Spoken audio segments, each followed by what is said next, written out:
Welcome to today's tutorial.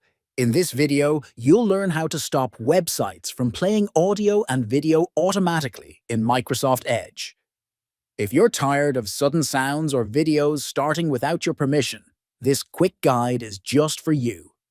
Let's walk through the steps to block autoplay easily. First, open Microsoft Edge on your computer.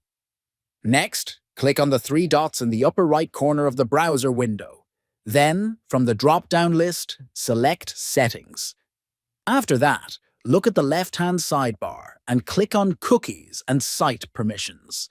Now, scroll down through the options until you find All Permissions and click on it. Afterward, scroll down again and tap on Media Autoplay. Finally, change the setting under Control if audio and video play automatically on sites to block. Once selected, autoplay for media content on most websites will be disabled. That's it. You've now successfully disabled autoplay in Microsoft Edge. If this tutorial helped you, feel free to subscribe for more simple tech guides. Thanks for watching, and see you next time.